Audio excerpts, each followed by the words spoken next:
இன்றைய இறை சிந்தனை. அவர்கள் தாங்கள் கடவுளை தவிர வேறு எந்த கடவுளையும் வணங்கவோ சேவிக்கவோ மறுத்து தங்கள் உயிரையே கொடுக்க தயாராக இருந்தார்கள். தானியேல் 3ஆம் அதிகாரம் இறை வார்த்தைகள் 28.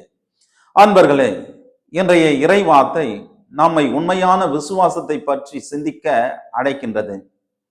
சாத்ராக், மேஷாக், அபேத்நேகோ ஆகியோர் 2 வகையான விசுவாசத்தை வெளிப்படுத்தினர். முதல் விசுவாசம், இறைவன் எங்களை காப்பாற்ற வல்லவர் என்று நம்பினர்.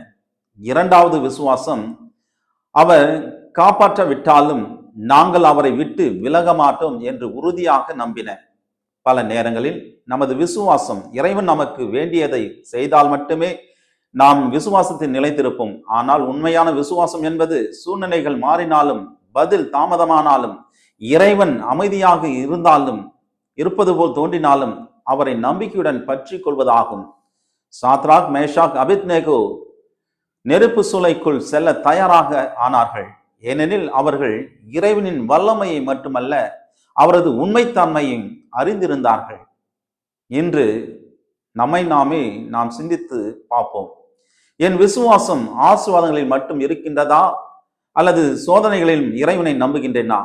இறைவன் செய்வார் என்ற நம்பிக்கையோடு நான் அவரை பின்பற்றுவேன் என்ற அர்ப்பணிப்பு என்னிடம் இருக்கின்றதா? உண்மையான விசுவாசம் என்பது அற்புதங்களை மட்டும் எதிர்பார்ப்பது அல்ல, அற்புதம் நிகழ்ந்தாலும் நிகழாவிட்டாலும் இறைவனை நேசிப்பதாகும். ஜெபம்.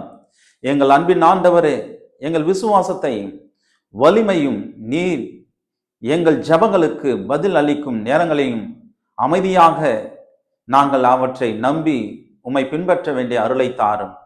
சாத்ராக், மேஷாக், அபேத்நேகோ போன்ற உமது அடியோர்களைப் போல் நம்பிக்கையில் வாழவும், எப்பேற்பட்ட சூழ்நிலைகள் வந்தாலும் நாங்கள் பின்விலகாது உம்மது அடிச்சுவட்டை பின்பற்றி சான்று பகரக்கூடிய அருளை, ஆசீர்வாதத்தை எங்களுக்கு தர எங்கள் ஆண்டவர் இயேசு கிறிஸ்துவின் இனிய நாமத்தில் மை பார்த்து ஜெபிக்கின்றோம். ஜெபம் கேளும் எங்கள் நல்ல பிதாவே, ஆமேன். எல்லாம் வல்ல அன்பு இறைவன், தந்தை, மகன், தூய ஆவியார் உங்களை ஆசீர்வதிப்பாராக.